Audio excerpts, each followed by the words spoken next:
नमस्कार, खबर समय जगत में आपका स्वागत है। मैं हर्षिता जौहरी। आई नजर डालते हैं देश प्रदेश से जुड़ी तमाम खबरों पर। भोपाल शराब की दुकानें खुलवाने के लिए सरकारें इतनी प्रतिबद्धता क्यों दिखा रही हैं, यह समझ से परे है। यह कहना है समय जगत समूह के प्रधान संपादक अशोक त्रिपाठी जी का। हमारे साथ बातचीत में उन्होंने कहा कि लॉकडाउन के चलते सरकार के राजस्व की बहुत हानि हो रही है, लेकिन इस हानि की भरपाई सिर्फ शराब से ही की जाए, यह एक बहुत ही गलत संदेश देश में जाएगा। सरकारों को इस पर गंभीरता से विचार करना चाहिए। नमस्कार सर।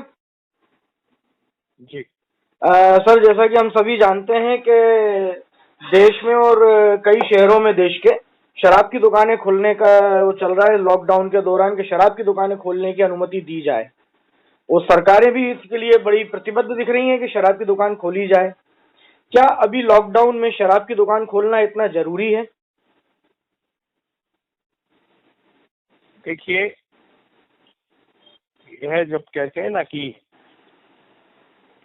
हम जब जी इसको कहते हैं जन सरोकार से ही आंखें मूछे हैं तो सब होता है। जी अभी लॉकडाउन के पीरियड में रामायण सीरियल चल रहा है। जी जी उसमें एक आदर्श राज्य की कल्पना सारे विषय में बताया गया। जी सबसे बड़ी बात यह है जी कि लॉकडाउन की इन परिस्थितियों में जहां आर्थिक व्यवस्था या अर्थव्यवस्था हाँ दम तोड़ रही है, हाँ जहां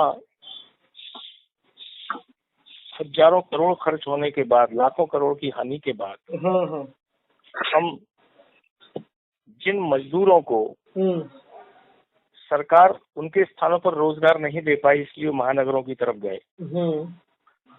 या तो उनको उनके स्थान पर रोजगार कराना था या विस्थापन में व्यवस्थित पहुंचाना था, उसका किराए तक देने पर इतना विचार करते रहे। इन परिस्थितियों में, भारी राजस्व हानि की स्थितियों में हम राजस्व की चिंता सिर्फ शराब से करें, ये कहीं भी नैतिक दृष्टि से उचित नहीं है, दुर्भाग्यपूर्ण है। और ऐसा लगता है कि शराब माफिया और सरकार का कनेक्शन तो बना ही रहा है। मैं किसी एक सरकार के संदर्भ में नहीं कह रहा हूँ, जी जी जी चाहे केंद्र सरकार हो चाहे राज्य सरकार हो। जी यानी जब ये परिस्थितियां आई कि तत्काल सैनिटाइजर की आवश्यकता है, जी तो उसकी गुणात्मकता क्या हो, मात्रा क्या हो, न्यूनतम दर क्या हो, इस पर कोई पारदर्शिता रखे बगैर जी ऐसा लगा जी कि शराब माफियाओं की हम्म सैनिटाइजर के नाम पर चांदी हो गई। हम्म आखिर इतना प्रचुर प्रयोग के बाद भी हम भयावह स्थिति की ओर निरंतर बढ़ रहे हैं। आज जब व्यक्ति को रोजमर्रा की चीजों की आवश्यकता के लिए उसने सब्र की है, जी और इस भारतीय समाज ने इतनी सहनशीलता का, संवेदना का परिचय दिया कि छोटी घटनाएं छोड़कर बाकी सब लोगों ने सरकार के निर्देशों का स्वानुशासन से पालन किया,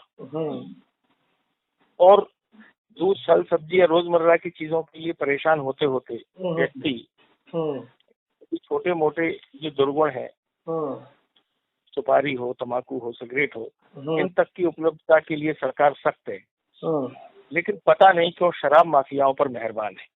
ठीक है, सरकार को एक अपनी राजस्व की आवश्यकता होती है, लेकिन शराब के राजस्व से ही सरकारें चलेंगी, आदर्श समाज की स्थापना होगी। यह एक बहुत बड़ा हास्यास्पद विषय। और चलिए, आवश्यकता भी है, सब कुछ है, लेकिन ये संदेश बहुत खराब जाएगा। यही मैं चिंता में व्यक्ति को 17 तारीख तक की लॉकडाउन, कम से कम लॉकडाउन में महत्वपूर्ण वस्तुओं के लिए छूट देने की प्रावधान सरकार कर रही है। इसका मतलब सरकार की दृष्टि में शराब भी एक महत्वपूर्ण वस्तु है, जबकि शराब की छूट के लिए किसी शराबियों ने आग्रह नहीं किया है। किसी शराबी की तरफ से आवाज नहीं आई कि शराब में छूट दो। मुझे लगता है कि शराब माफियाओं के रोजगार की ज्यादा चिंता है कि उनके उत्पादन का क्या होगा, उनके स्टॉक का क्या होगा। सैनिटाइजर पर्याप्त बनने के बाद भी स्टॉक बचा है। तो ये जो है, यह संदेश खराब नहीं, बहुत खराब है, और नैतिकता की दृष्टि से ये निकृष्टता की पराकाष्ठा है।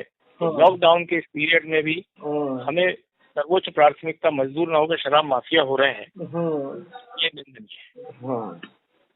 बहुत बहुत धन्यवाद सर, आपने बहुत अच्छी तरह से इस चीज को समझाया है। मैं उम्मीद करता हूँ जिम्मेदारों के कान तक यदि ये बात पहुंचेगी आपकी, तो शायद कुछ इसमें वो अच्छा सोच पाए। धन्यवाद सर।